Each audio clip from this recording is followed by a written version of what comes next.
بسم اللہ الرحمن الرحیم۔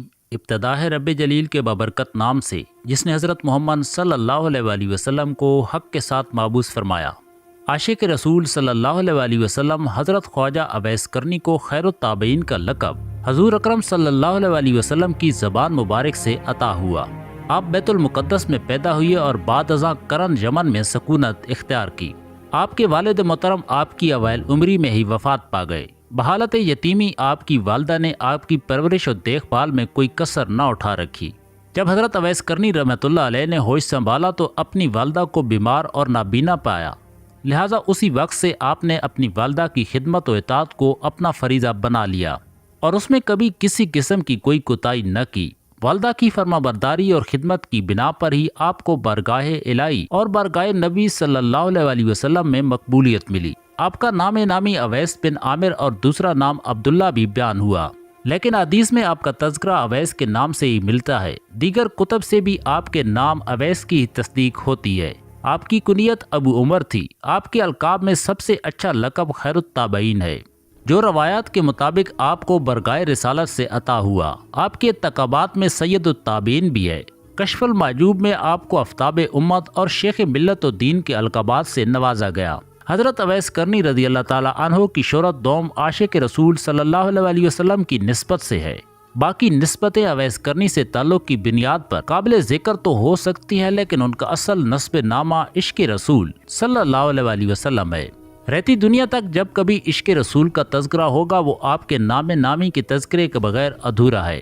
عشق رسول صلی اللہ علیہ وآلہ وسلم اور فنا فی الرسول کی بات ہوگی تو حضرت اویس کرنی رحمۃ اللہ علیہ کا تذکرہ لازمی ہوگا۔ تاریخ اسلام میں علماء کرام نے حضرت اویس کرنی کی حالات زندگی بیان کرتے ہوئے آپ کی نیکی، تقوی و پرہیزگاری اور زہد کے بہت سے واقعات تحریر کیے۔ حضرت اویس کرنی رحمۃ اللہ علیہ کا اپنی ماں کی خدمت، اطاعت و محبت میں فریفتہ رہنا اور خصوصاً ماں کی محبت میں مشغول رہنا قابل رشک ہے۔ آپ کا شمار اللہ اور اس کے رسول صلی اللہ علیہ وآلہ وسلم کے مخلص بندوں میں ہوتا ہے۔ آپ کا شمار تابعین کبار میں ہوتا ہے۔ آپ نے عہد نبوی کا دور پایا، لیکن حضرت محمد مصطفیٰ صلی اللہ علیہ وآلہ وسلم کے دیدار سے فیضیاب نہ ہو سکے۔ اس کی وجہ یہ بیان کی جاتی ہے کہ وہ اپنی والدہ کی ضعیفی اور نابینا ہونے کی وجہ سے انہیں چھوڑ کر سفر نہیں کر سکتے تھے، لہذا اویس کرنی تابعی ہے، صحابہ نہیں۔ لیکن دو جہاں کے سردار حضرت محمد مصطفیٰ صلی اللہ علیہ وآلہ وسلم نے آپ کی حضرت صلی اللہ علیہ وآلہ وسلم سے محبت اور ماں کی خدمت کو فریضہ بنانے کو خراج تحسین پیش فرمایا۔ حضرت اویس کرنی کا ذکر کر کے رسول اکرم صلی اللہ علیہ وآلہ وسلم نے صحابہ کو حکم دیا کہ تم میں سے جو بھی اویس کرنی سے ملے اس سے دعا کرائے۔ ایک روایت کے مطابق حضرت عمر فاروق رضی اللہ تعالیٰ عنہ کو خاص طور پر یہ حکم دیا کہ اے عمر، جب تم اویس کرنی سے ملو تو اسے میرا سلام کہنا اور کہنا کہ وہ تمہارے لیے دعائے مغفرت کرے، کیونکہ وہ قبیلہ راب اور مضر کے برابر لوگوں کی شفاعت کرے گا۔ دوسری روایت میں امیر المومنین حضرت عمر فاروق رضی اللہ تعالیٰ عنہ اور امیر المومنین حضرت علی المرتضیٰ رضی اللہ تعالیٰ عنہ دونوں کو حضرت اویس کرنی رحمۃ اللہ علیہ سے طلب دعا کا حکم دیا تھا۔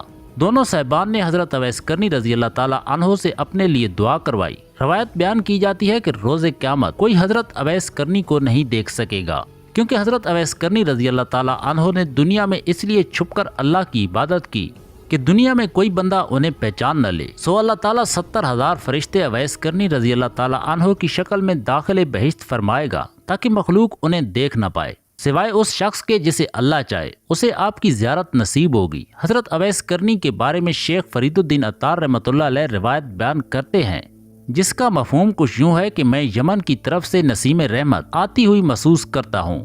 وصال رسول اکرم صلی اللہ علیہ وآلہ وسلم کے 10 سال بعد تک حضرت اویس کرنی رضی اللہ تعالیٰ عنہ کی تلاش جاری رہی۔ حضرت ابو بکر صدیق رضی اللہ تعالیٰ عنہ کا دور گزر گیا، حضرت اویس کرنی کو تلاش نہ کیا جا سکا۔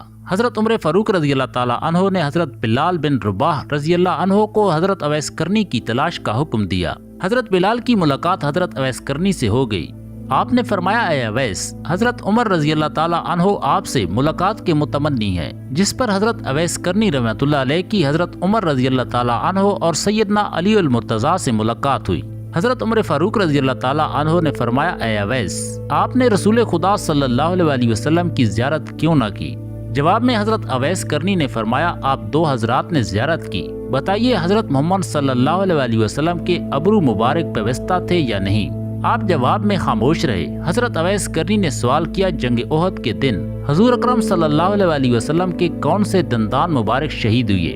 اس کے بعد حضرت اویس کرنی رحمۃ اللہ علیہ نے اپنا منہ کھول کر دکھایا تو آپ کے تمام دانت ٹوٹے ہوئے تھے۔ حضرت اویس کرنی نے کہا کہ میرے علم میں نہیں تھا کہ حضرت صلی اللہ علیہ وسلم کے کون سے دندان مبارک شہید ہوئے، اس لیے میں نے اپنے سب دانتوں کو توڑ ڈالا، تب جا کر مجھے قرار آیا۔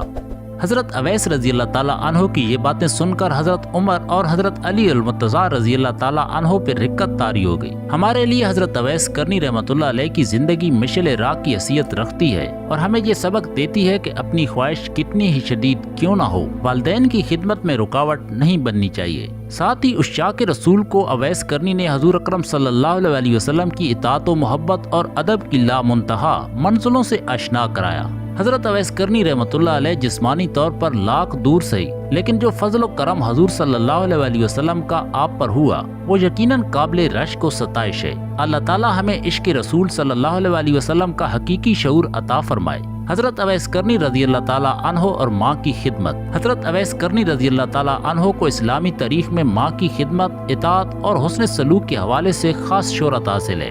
ایک موقع پر ماں کے سوال کرنے پر کہ اویس تم مدینہ جا کر رسول اکرم صلی اللہ علیہ وسلم کی زیارت اور صحبت سے شرف یاب کیوں نہیں ہوتے، حضرت اویس کرنی رضی اللہ تعالیٰ عنہ نے جواب دیا کہ رسول اللہ صلی اللہ علیہ وسلم کا ارشاد گرامی ہے، ماں کے قدموں تلے جنت ہے، میں اس جنت کو کس طرح چھوڑ دوں؟ آخر کار والدہ کے بے حد اصرار پر یہ مدینہ النبی صلی اللہ علیہ وسلم میں حاضر ہوئے۔